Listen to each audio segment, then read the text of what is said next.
അനധികൃത വയൽ നികത്തൽ പൂർവ്വസ്ഥിതിയിലാക്കാൻ നടപടി സ്വീകരിക്കണമെന്ന് റവന്യൂ വകുപ്പ് മന്ത്രി കെ രാജൻ എറണാകുളത്ത് നടന്ന ജില്ലാ കളക്ടർമാരുടെ യോഗത്തിൽ സംസാരിക്കുകയായിരുന്നു അദ്ദേഹം.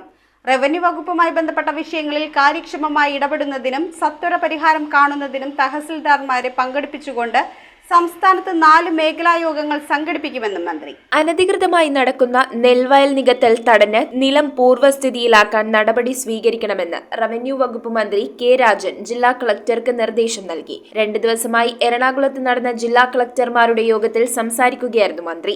നെൽവയൽ അനധികൃതമായി നികത്തിയ മുഴുവനിടങ്ങളിലും ആ നെൽവയലുകൾ തിരിച്ച് പൂർവ്വസ്ഥിതിയിലാക്കാൻ വേണ്ടിയിട്ടുള്ള പ്രത്യേക മുന്നേറ്റങ്ങൾ, സർക്കാരിൻ്റെ ഭൂമി സംരക്ഷിക്കാനും അതോടൊപ്പം തന്നെ മിച്ചഭൂമിയായി പിടിച്ചെടുക്കുന്ന സ്ഥലങ്ങൾ ഏറ്റവും വേഗതയിൽ ഭൂരഹിതരായ ആളുകൾക്ക് വിതരണം ചെയ്യാനുള്ള നടപടികൾ ഉൾപ്പെടെ വളരെ പ്രധാനപ്പെട്ട തീരുമാനങ്ങളാണിന്ന് റവന്യൂ മേഖലയിലുള്ള പ്രശ്നങ്ങൾ ചർച്ച ചെയ്യുന്ന കളക്ടർമാരുടെ യോഗം. തോട്ടഭൂമി ഉൾപ്പെടെയുള്ള ഭൂമി അനുവദിച്ച കാര്യങ്ങൾക്കല്ലാതെ തരം മാറ്റുന്നതിനെതിരെ കർശന നടപടി സ്വീകരിക്കണമെന്നും ഇത്തരം ഭൂമിയുടെ തരം മാറ്റം ശ്രദ്ധയിൽപ്പെട്ടാൽ താലൂക്ക് ലാൻഡ് ബോർഡുകളിൽ റിപ്പോർട്ട് ചെയ്ത് മിച്ചഭൂമി കേസുകൾ പുനരാരംഭിക്കുന്നതിനുള്ള നടപടി സ്വീകരിക്കാൻ റവന്യൂ ഉദ്യോഗസ്ഥർക്ക് നിർദ്ദേശം നൽകി. സർക്കാരിന്റെ 100 ദിന പരിപാടിയുടെ ഭാഗമായി എല്ലാ ജില്ലയിലും പട്ടയമേളകൾ സംഘടിപ്പിക്കുമെന്നും യോഗത്തിൽ അറിയിച്ചു. ആ ഭൂമി തരം മാറ്റവുമായി ബന്ധപ്പെട്ട നടപടിക്രമങ്ങൾ ഏറ്റവും വേഗതയിലാകാൻ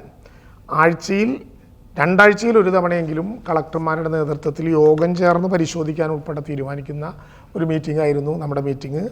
അതിൻ്റെ ഭാഗമായി 25 സെൻറ്റ് വരെയുള്ള തരം മാറ്റാനുള്ള അപേക്ഷകളിൽ തീരുമാനമെടുക്കാൻ ജില്ലാ കളക്ടർമാരുടെ കൂടി സാന്നിധ്യത്തിൽ 71 കേന്ദ്രങ്ങളിലെയും തരം മാറ്റ അദാലത്ത് ഒക്ടോബർ 25-നും നവംബർ 10-നും ഇടയിൽ കേരളത്തിൽ സംഘടിപ്പിക്കും. റവന്യൂവുമായി ബന്ധപ്പെട്ട ദീർഘമേറിയ പ്രശ്നങ്ങൾ, വിവിധ തലങ്ങളിലുള്ള പ്രശ്നങ്ങൾക്ക് സ്ഥായിയായ പരിഹാരം കാണാൻ എല്ലാ ജില്ലകളിലും മന്ത്രി തന്നെ പങ്കെടുത്തുകൊണ്ടുള്ള റവന്യൂ അദാലത്ത് ജനുവരി മാസം 2025 ജനുവരി മാസം കേരളത്തിലെ 14 ജില്ലകളിലും സംഘടിപ്പിക്കാൻ വേണ്ടി നിശ്ചയിച്ചു. Land revenue commission doctor A Kaushikan, joint commissioner A Geetha, revenue additional secretary Sheeba George, survey director Siram Sambasivarao തുടങ്ങിയവർ പങ്കെടുത്തു. News bureau, Ernakulam. ഈ ഓണം പൊന്നോണം. സെപ്റ്റംബർ 1 മുതൽ 17 വരെ നക്ഷത്ര തിളക്കമുള്ള പൊന്നോണം ഓഫറുകളുമായി Nakshatra gold and diamonds. Light weight ആഭരണങ്ങളുടെ ഏറ്റവും മികച്ച കളക്ഷനുകൾ, എല്ലാ പർച്ചേസുകൾക്കും ഉറപ്പായ സമ്മാനങ്ങൾ. ഏവർക്കും നക്ഷത്ര ഗോൾഡ് ആൻഡ് ഡയമണ്ട്സിന്റെ ഹൃദയം നിറഞ്ഞ പൊന്നോണാശംസകൾ.